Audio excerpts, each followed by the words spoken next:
Hello， 大家好，我是议员。在影片开始之前呢，我想问大家一个问题：如果要你们去获得1.71的击杀积分，你们需要花多久的时间呢？10天、1天，还是1个小时？然而，这个人 Mr. Hope 他只是需要花17秒的时间，就获得了1.71的击杀积分，可以说基本上自己是毫无损失的，资源加速都没有花多少的那一种。那大家可能对于1.71的击杀积分没有什么概念啊，我换算成 T5 部队给大家啦。就换算下来，总共是要击杀846万的 T5 部队才可以拿到这么高的击杀积分。那我们来看一下这一次他又发生了什么事情。首先你们可以看到的就是这个玩家他去打到了俄罗斯父子 Mr. Hope 的城市，尤其是这个部队先碰到的，所以这个部队很快就死掉了。但是他没有意识到他自己是打到了 Mr. Hope 的城市，他接着打，尤其是这个部队打到结束为止，持续17秒都没有发现到。然后重点是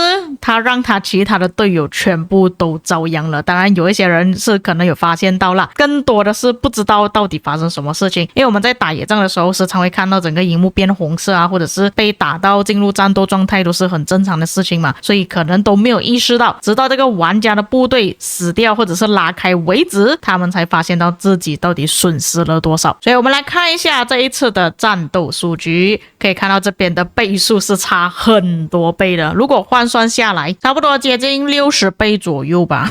其实严格来讲算是61倍啊，不过我们算60倍就好。然后可以看到 Mr. Hope 他只是重伤了14万的部队而已，可是对方他是直接阵亡了853万的部队，阵亡啊，不是重伤啊，阵亡就表示说你是连救都没有办法去救你的部队啊。所以我们来看一下究竟是怎么回事。那俄罗斯父子这个也不需要太多介绍啦，他们就是国际服的超级大佬，2个拥有31亿战力的账号，整个城市全部都是 T5 部队，你们可以看到这边的兵力是多么的恐怖，总共有 2.8 亿的部队在城市里面太离谱了。然后对方呢就是一些正常的野战部队啦，而且俄罗斯父子呢他这个统帅是有穿装备的。那我们来看一下他的军器方面呢有没有穿戴呢，可以看到他应该是有穿戴军器的，但是应该是没有专属铭文了，估计他的专属铭文应该是在野战统帅上面了。他现在关卡室都已经有7个部队，所以他这边应该是用只有普通铭文的军器，所以可以看到对方其实他的技能伤害增幅是比较多的，不过没有全部都是专属铭文啦。当然你们也可以看到这边报告是非常差的，因为对方的人数真的是太多了然后他下一个部队也是接着打，然后看到还有剩余部队，就说他这个部队其实没有打到死，但他第一个部队是肯定打到死，碰到他城市之后直接 BBQ 了。然后接下来他其他部队呢，尤其是这个阿卡留斯江汉站的部队是直接被打到死，所以他这个时候其实也是没有意识到。下一个部队孙武白起也是没有意识到， CP 刘彻也是0的，所以基本上就是由这个玩家害到其他的队友全部都 BBQ 了。尤其是他第二个部队啊，因为他存活时间比较久的关系啊，一直持续的在打那个俄罗斯父子的城市，他又没有意识到没有拉开，就变成说一直打，害到队友全部都中 AOE。 所以我们可以看到队友的部分的时候基本上是没有赚到任何的击杀，全部都是单方面被俄罗斯父子 AOE 打到他们所以就完了。哇，这个好可怜哦，这个是直接被打到死诶。而且看他这边上面的进度条呢，其实他打的时间很短而已，也就这么一点点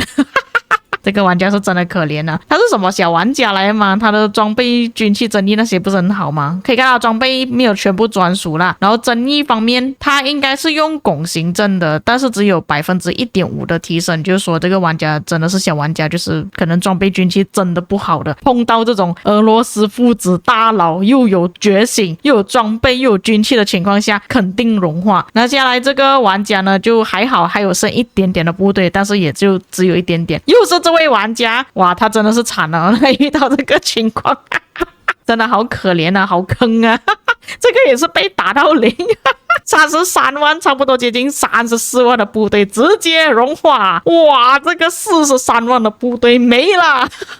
好可怜啊，34万，这个还有剩一点点给他回家去耕田吧。这个10万还好了，没有到很多部队。这个霍去病45万瞬间融化，而且多数真的是被他打到阵亡啊。青山可能是他一边在野战，一边在打到这个城市还是怎样吧，因为他这个情况是打着那个城市的，所以可以看到俄罗斯父子这边是有重伤的。又是这个玩家，他真的是害人不浅啊。接下来这个玩家也是34万没了，40万的部队阵亡了35万，这个也只是剩下1万给他而已，这个是直接被清空零了。这个玩家也是被打到光了，一个兵都没有剩，哇，真的害人不浅啊。很多玩家其实都是无辜的，根本都没有在打他城市，就是那个玩家搞事情而已啊。我看到失落之地有一些玩家问了，那个玩家是不是卧底来的？我也是挺好奇的。